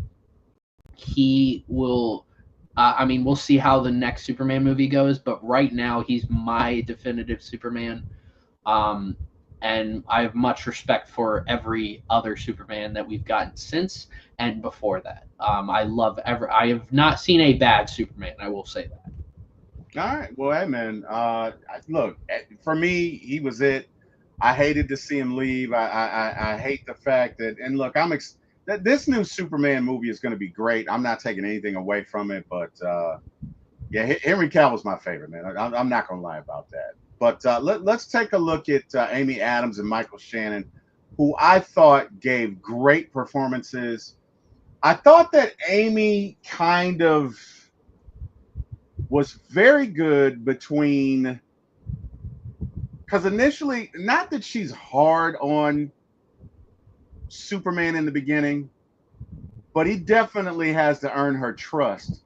But even throughout the movie, she doesn't just melt into his hands. There's kind of, even I know, even though you say it was 48 hours, but you can really see it in sequences where I'm trusting him more because they went through so much, right? I wish you would watch Speed because there's a line in there in that movie that specifically references these cosmic circumstances where people fall in love in a short amount of time. Now, what they say is they never last. I'll give you that. But if you would really see the context if you say, but anyway, that's the last time I'm referring to Speed tonight. I think she does a great job of being able to handle, number one, being in love with an alien, because she just met the guy, right? The first time she meets the guy, he performs low-key, Dollar General surgery on her and with his eyes. So at the one point she's relieved, but in the other, she's like, "Oh my God, he's got fire coming out of his eyes." She's terrified, right? Those are some complex emotions. I'm relieved to be, alive, but I'm scared as hell because I've never seen anybody light anything on fire with their eyes, right? And you go from that to 48 hours later, your first kiss. There's a lot involved in it. I think she pulls that off very well.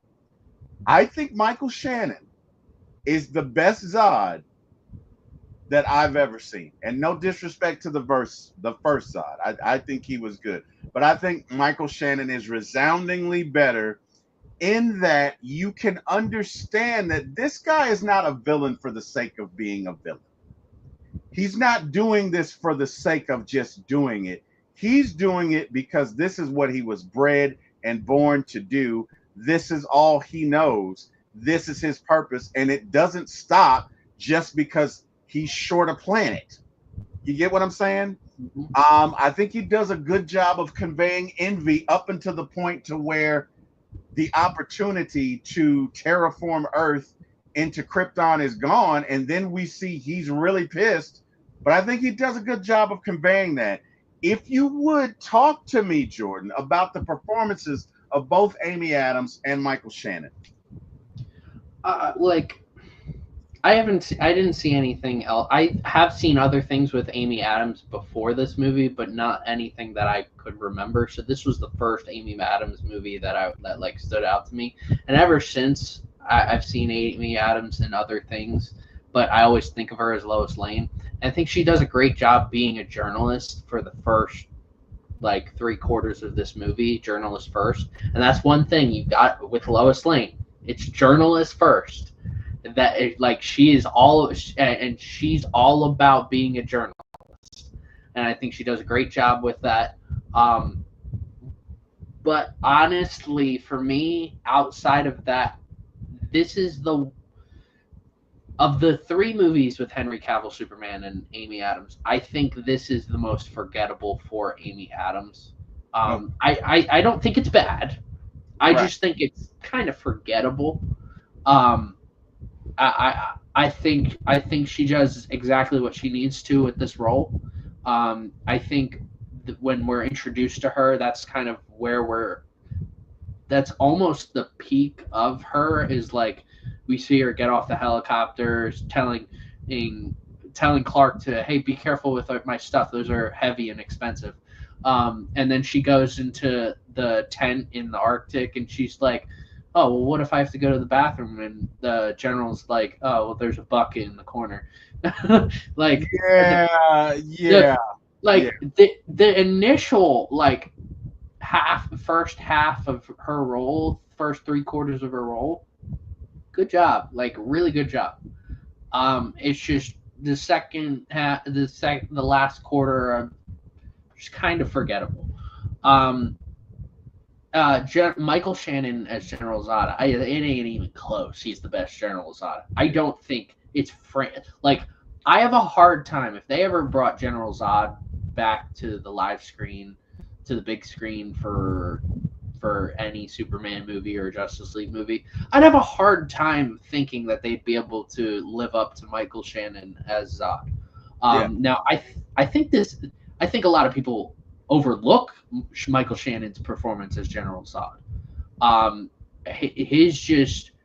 He's stoic in a evil way, and he wants to punish people, and that's something that I don't think a lot of movies do quite often. They try to tie it into a bigger picture, and I think it's pretty straightforward. This dude wants Krypton back. He's willing to kill for it.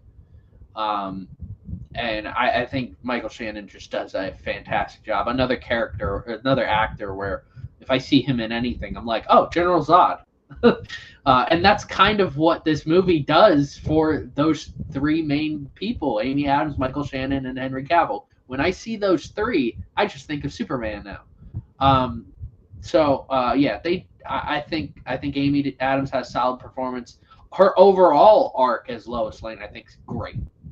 But this movie is just it's solid. It's a nice solid start for Lois Lane. But Michael Shannon as General Zod, you're probably, if I was ranking my top villains in comic book movies, he's got an argument for top 10. Well, I know I could say this. My Braves beat your Phillies, by the way. Just 6-1. Just thought I'd, drop that in there. Now you guys scored?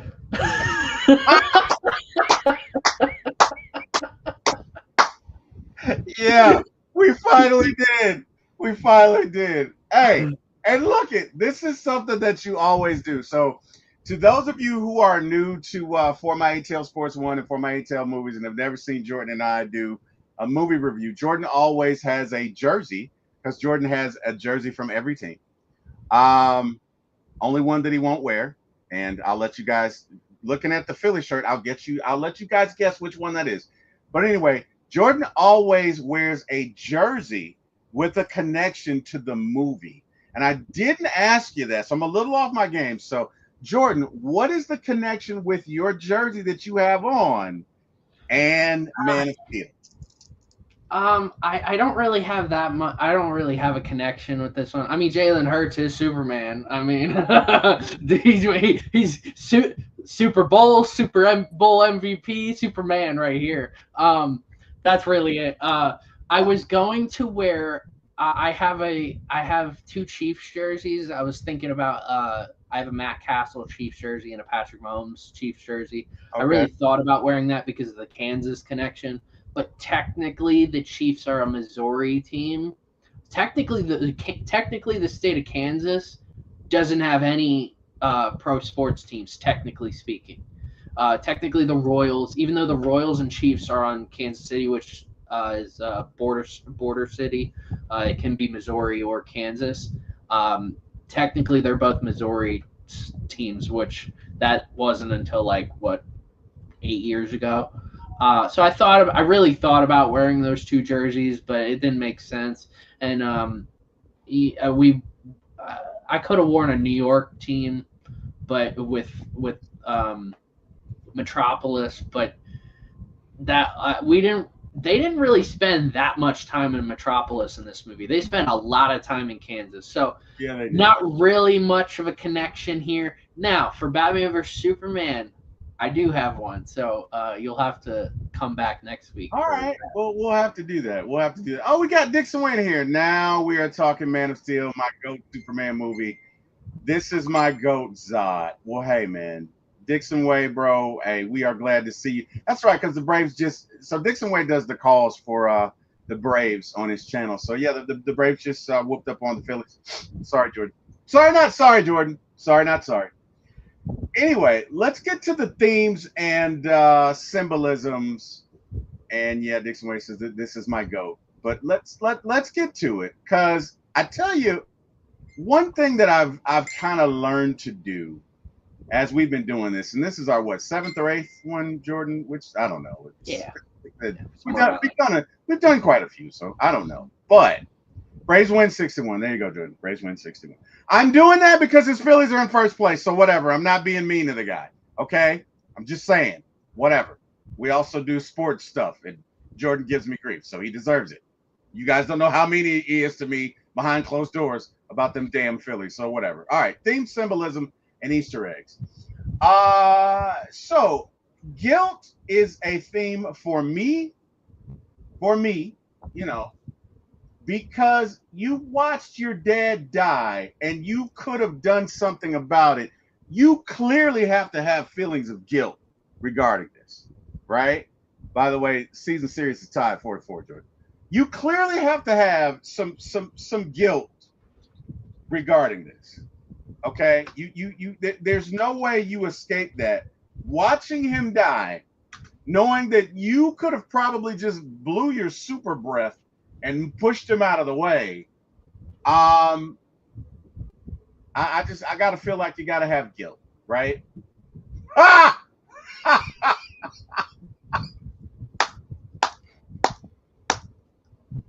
Oh, he's petty. He's so petty. He's so petty. He's lucky he's my friend. If you would have told me I'd be podcasting with a Philly fan, man, but he's my friend. So what can you do?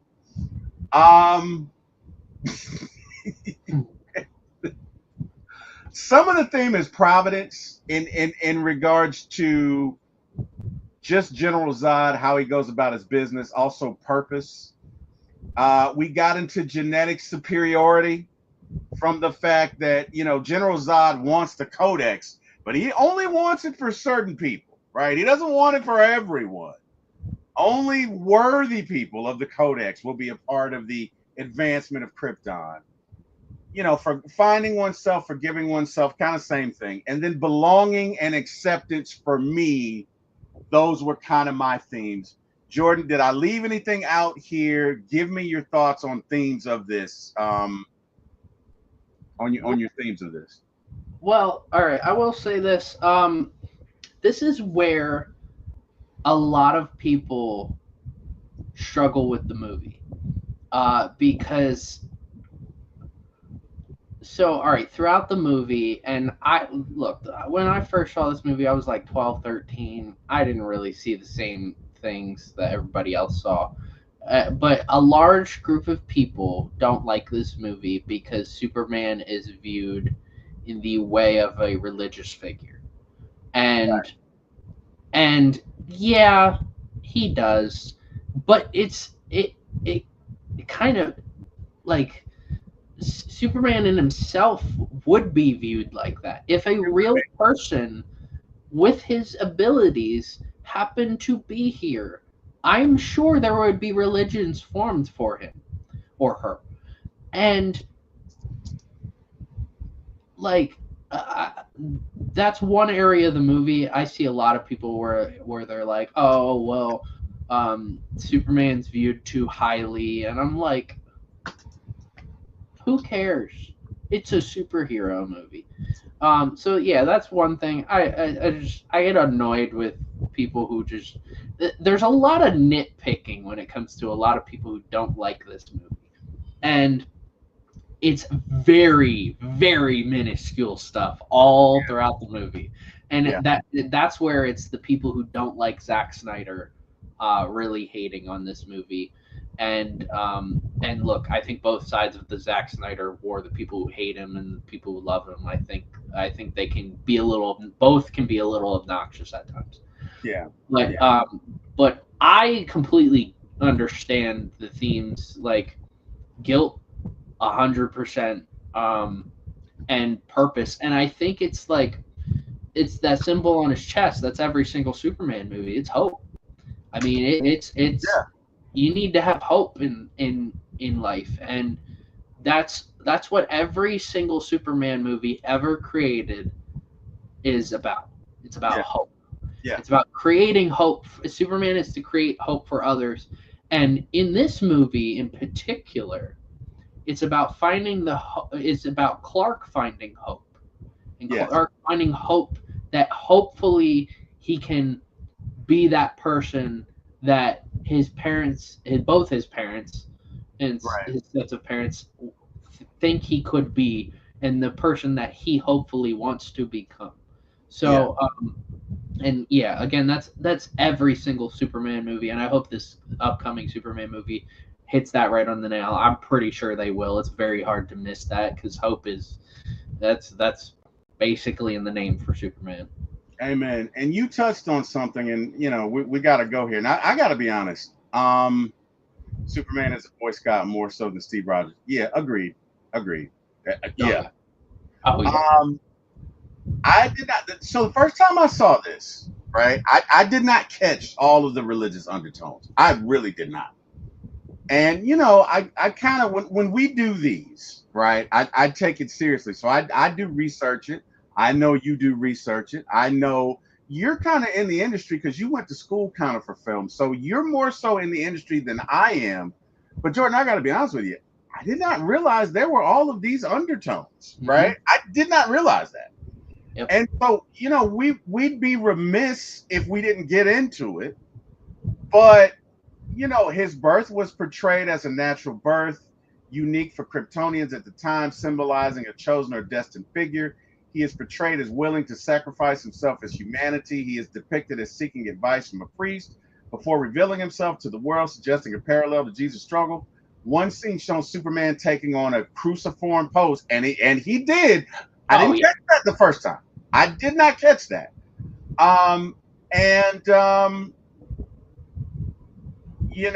Parallel to Jesus' struggle, one scene, and then he is referred to as being 33 years old, the traditional age of Jesus at his crucifixion. I didn't catch that either. I totally missed that. Totally missed that. Then the final one, the story echoes the biblical story of Moses, where a baby is sent away to be saved from impending destruction and raised by a new parent. And that is correct. So I guess I was kind of tone deaf where, that's concerned. And you know what? Dixon Way, who I wish Dixon Way would join us. Because, and let me tell you something, Dixon Way loves comic books as much as we do. And I would just love to get his perspective. So Dixon Way, one of these days, man, we got to get you on. But he says Anakin Skywalker is supposed to be Jesus and become the Antichrist. He was born of a virgin. You know what? I never thought about it. I never thought about it that way. I've never thought about it that way. But one of these days, we got to get into Star Wars. Revenge of the Sith is one of my favorite movies ever. I will go to war with anyone. I love that movie so much because I think it echoes Avengers Infinity War so much, and it came out 15 years before before Infinity War came out. I love that movie so much. Oh, I'm gonna watch that after we're done here. Well, I gotta be honest. I've watched the movies, but as far as the shows are concerned, bro, I'm gonna be back. I'm gonna be doo-wopping. So you're gonna be lead singing, and I'm gonna be doing this. Nights like this, I wish. That's another 5 Heartbeats reference, but we'll talk about that next year when you watch it. Anyway, but yeah, I mean, hey man, we can do it. We can do it. But yeah, my knowledge of the Star Wars, now the movies, I've seen them all, but the Star Wars universe, no, sir. I'm a novice at best. All right, and then they had some Easter eggs in there, right?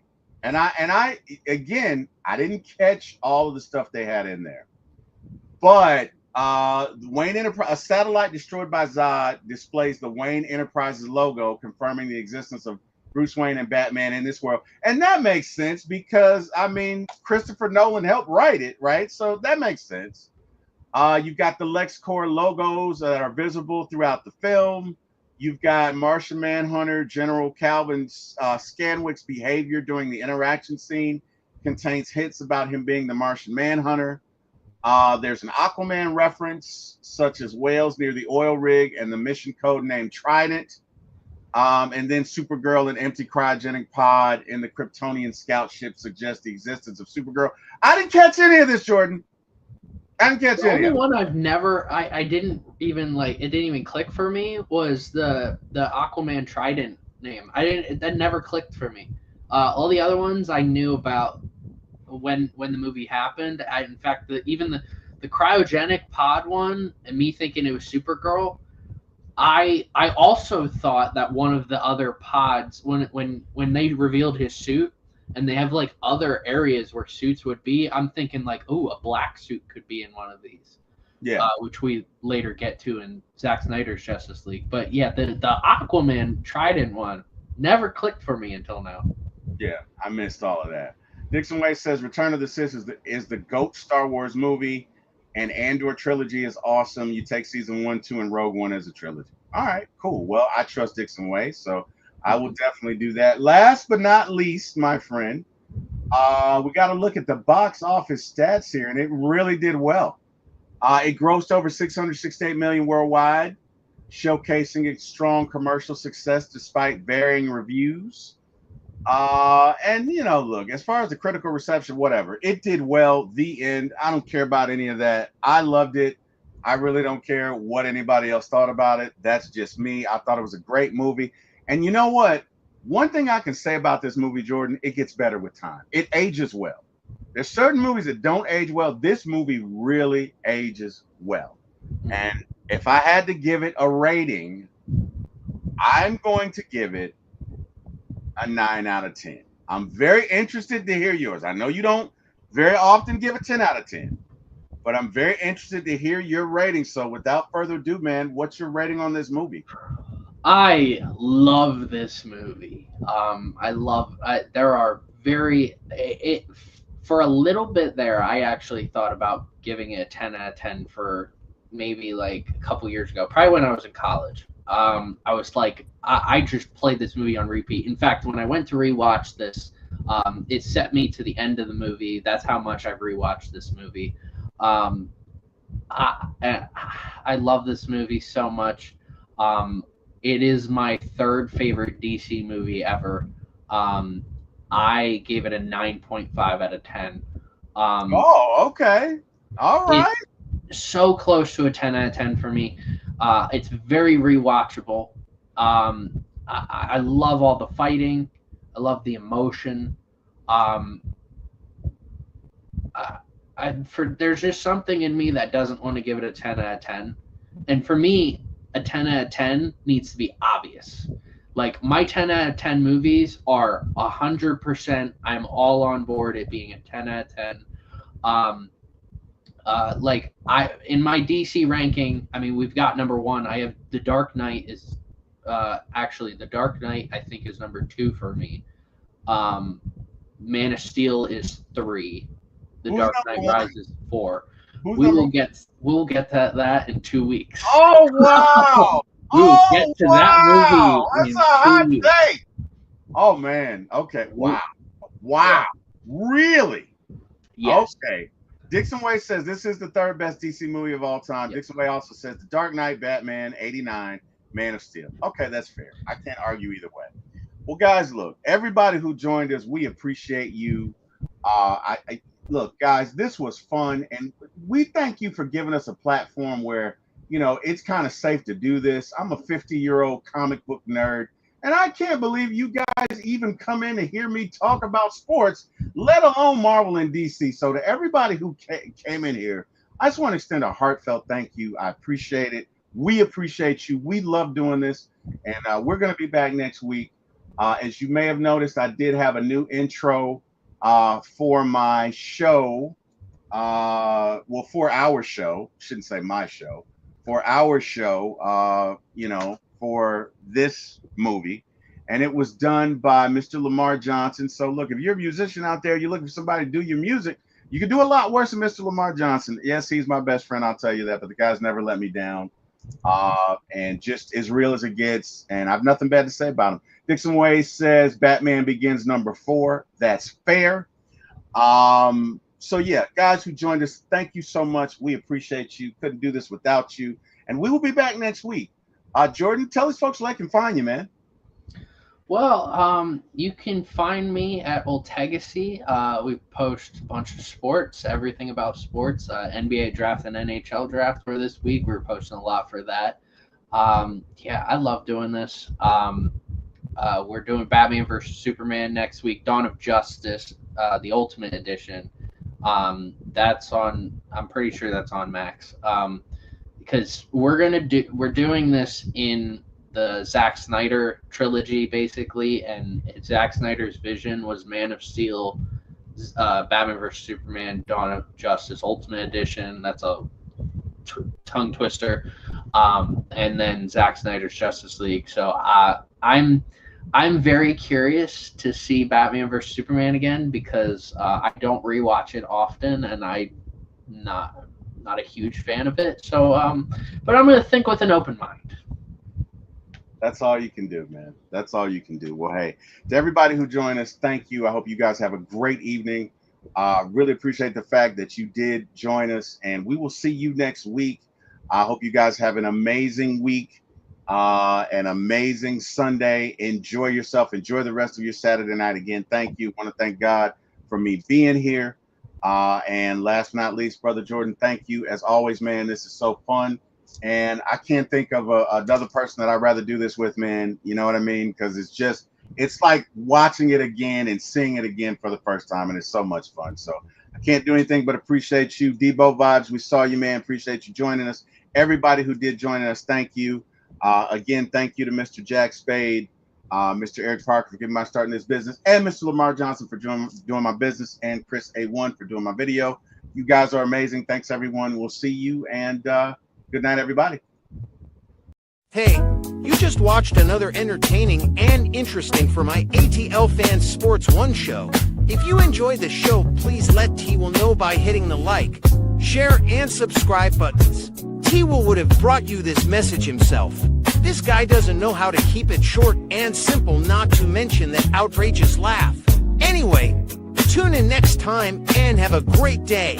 Remember to like, share, and subscribe. Bye.